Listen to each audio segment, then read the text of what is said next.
Hello everybody and welcome to another Wolcen build guide, this time for patch 1017, and as you can see it is a turret build.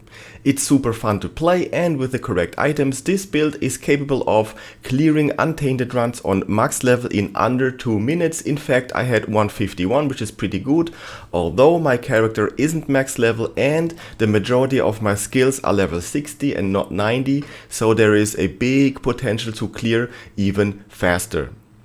Before we dig into the build, boys, please keep one thing in mind. This build heavily revolves around some specific items, so if you don't have the items or you have poor rolls, you may have different results. Okay? So this build has a great potential, as you can see, but you might have other experience based on your items. Let's have a look at the attributes. This build is based around 100% crit chance, so you need to make sure that you have 100% crit chance. So my recommendation as for the attributes is put as much ferocity until you reach the 100% critical chance. There we go. And the rest can go into toughness. Okay, of course this is also based on your items, but in my case I can put some into ferocity and the rest go into toughness, so that you have a decent amount of health. You are still very squishy, don't forget that, but it's better than putting everything into ferocity, because in my opinion I like to have a bit more health buffer. Our skill set is very limited. Let's have a look at the skills quickly. One of my favorites is the Lightbringer, because it has lots of utility. It is a bit of a teleport, it has a stun, and it gives you a little bit of damage. So I would skill the Lightbringer as such. And the beauty of it is you can teleport to any... Oh wait, I need to get some willpower. You can teleport to any high priority target, stun it, and then you can havoc it to death. Okay? So that's basically a little utility skill you should use. It's very nice to have. And other than that, I would say we go to Ether Jump.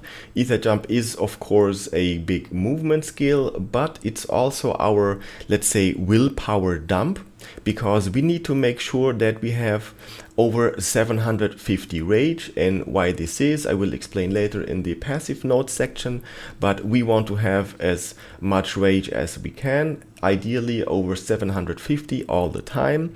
And that's why I have skilled my Ether Jump like so, because you have no cooldown, you can just spam it. If I put my turrets all on the ground, you see I get lots of willpower, and with the Ether Jump I can just get it all away and replenish my rage instantly. And there's another thing, Ether Jump has as well a very effective node.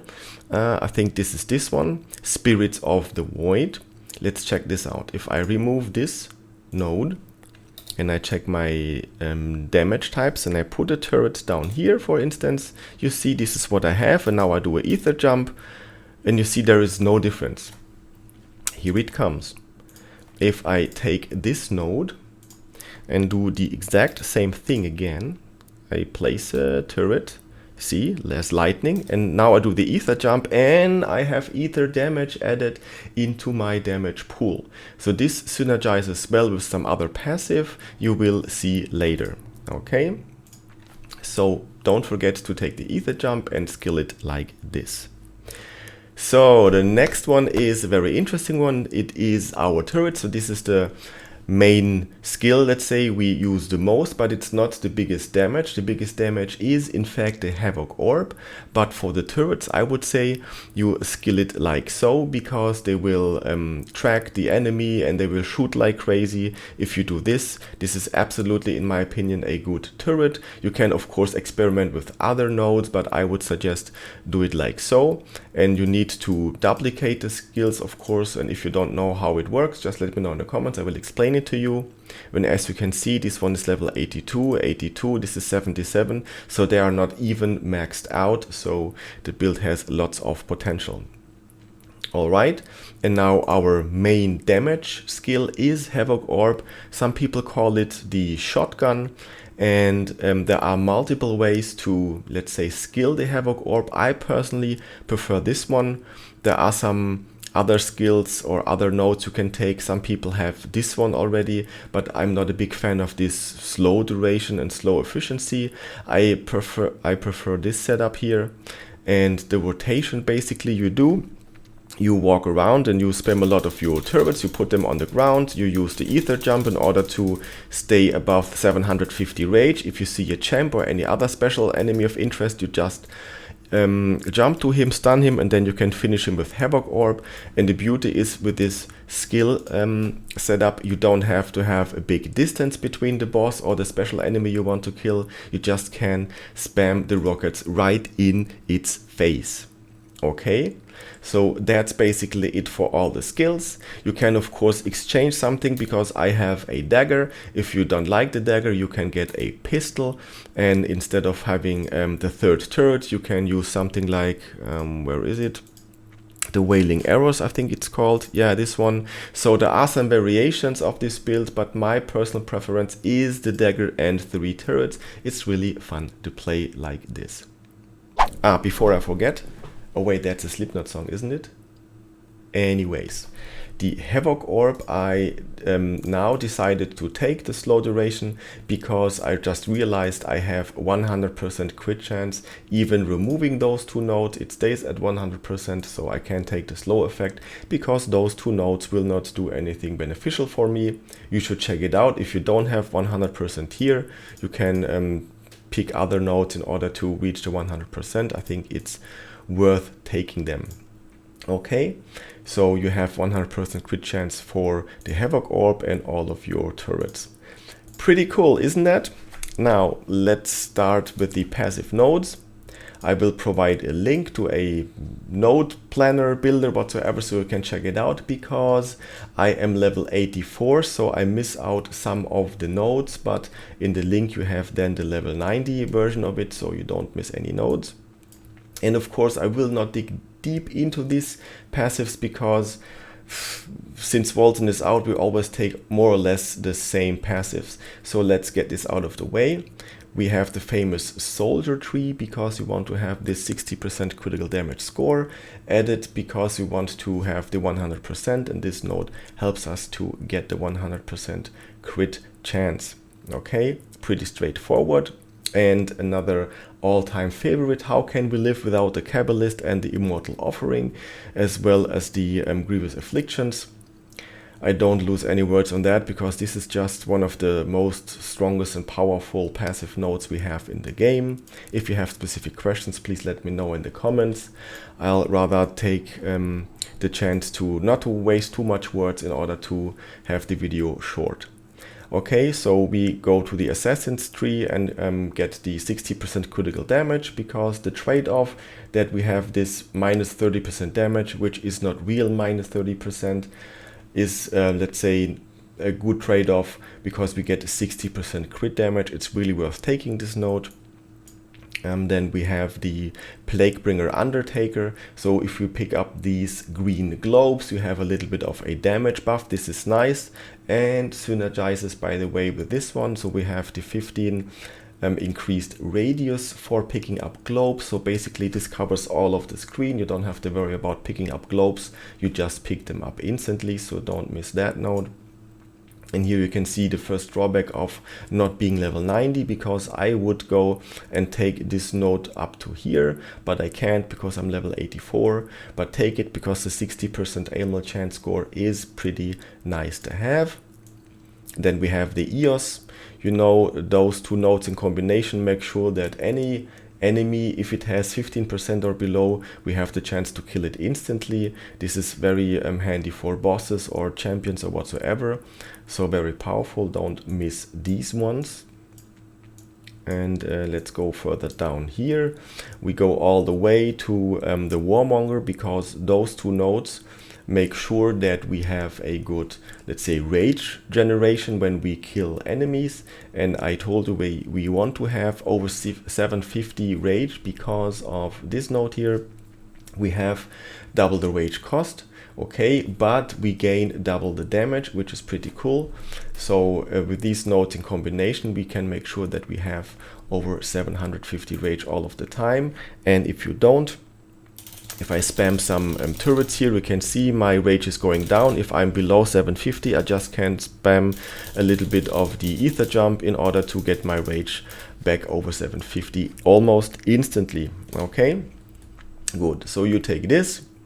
Now we have our only, let's say, source of damage mitigation in terms of the passive nodes. It is the branded burst with a little 5% added to this. And what this does basically is you have these 5 dots, and each each dot represents a damage mitigation percentage. So if we receive a hit from a mob, the first hit has 100% damage mitigation. The second hit we receive has 80%, 60, 40, and so on and so forth.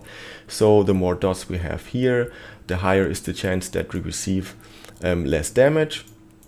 And the cool thing is, since we are teleporting around a lot, we try to avoid getting hit at all, because this is a very squishy build. And since I am not max level, but I would recommend to take those 2 extra nodes, because it adds 12% dodge chance score as well as this one. And if you dodge an attack, of course, it will not consume a point of the branded burst, so that's very nice to have. Then we have here a little bit of a damage increase with the projectile critical damage, and here the anointed ammunition, very handy to have. I would pick up those as well. And of course the Time Weaver, which time cannot heal, is also a classic in combination, so that the damage is not dealt by 100% instantly. So it's there we have a bit of a delay, and we have a little bit of time in between to replenish our health whatsoever before the full damage kicks in. It's also a classic. Then we have this funny Arms Master stance, which gives us more damage for the point probing weakness stance. That's also very nice to take. I would not miss it out. And here we have more let's say value added to our max willpower and rage pool. That's why I have 1550. As you know, we want to have lots of willpower and lots of rage. This is something I definitely would take. And here we have another interesting damage, let's say, push, so that we have a little bit of 30% of damage from the last spell cast. This is also something you can have on your equipment. For instance, this unique has it, and my rings, they have also attacks gain 14% damage from the last spell cast. So this synergizes very well. And I would say that's it for the passive nodes. If you have any further question because it was too quick or you don't understand a certain mechanic, please let me know in the comments. Let's have a look at the items, but I need to say that this build has some item requirements. If you don't meet these requirements, you will have a very different experience from what you saw in the demo, okay? So first off, I use 3 unique items. One is the trial bell, that's a classic. And as long as the developers don't fix this broken item, it's nice to use. So that's why it's in the build. The Frostweave, of course, is there to push our critical chance by converting all the frost damage, which comes in my case from the Havoc Orb. So this pushes our critical chance by a significant amount. If you don't have it, it's hard to reach the 100%. And this item is there because of its last perk to that the attacks gain more damage from the last spell cast. I have the same stat on both of my rings. So if we take all of the item perks and the passive node you saw before, I can show to you again. It is this one. So we will have a big bonus based on this passive node and the item stats. Absolutely wonderful. Okay, but I must say that's not all. We have another perk which is, let's say, very much recommended, because otherwise your turrets will not be as cool as you have seen them in action, and you will see them in action. And this is the +1 pierce to all projectiles. You can get in total of +3, because you get 2 from the rings and 1 from the amulet. So if I switch over to my amulet, you can see I also have +1 pierce, and I would recommend to have at least +2 in total. It doesn't matter if you have it on both rings or one ring and the amulet, but you should have at least +2, otherwise the build is, let's say, less efficient, or maybe doesn't even work properly, okay? And if you wonder yourself, how do I get those strange perks? I've never seen them. You need to do the untainted runs, pretty straightforward. So if you just go to the map, and I can't go to the map because there's some stupid thing I need to do. You know that you can use the modifiers, and if you use 4 modifiers, we have the chance to lure the untaints, and that's what you need to do. And then if you are quick enough and good enough, maybe you get one of those cool perks on an item. Okay, good. Now let's talk about the major theme or the major topic for those items, because they all share the same stats more or less. And this is, of course, we have critical chance, critical damage. It's obvious for any good build. Then we have the transfer time reduction between willpower and rage, because you want to have a smooth transition between those two resources. Ferocity is also a major topic, and our preferred damage type, material damage. Okay? Material damage, critical chance, critical damage, transfer time reduction, and ferocity. These are more or less the same stats you will find on all of my items.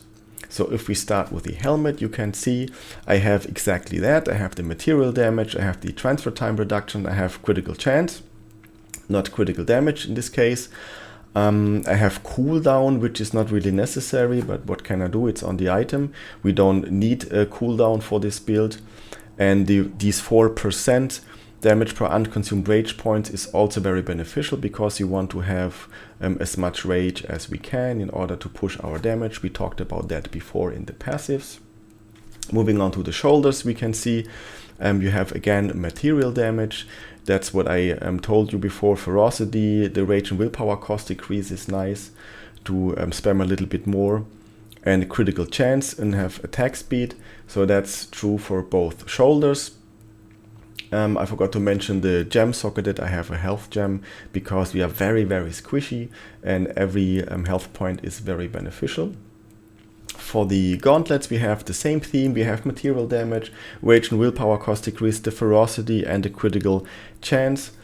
And same applies for the pants. Again, with again material damage, transfer time decrease, and ferocity, critical chance, and almost the same applies for the boots. So you can see this is the major topic, the major theme. We have material damage, ferocity, crit chance, crit damage.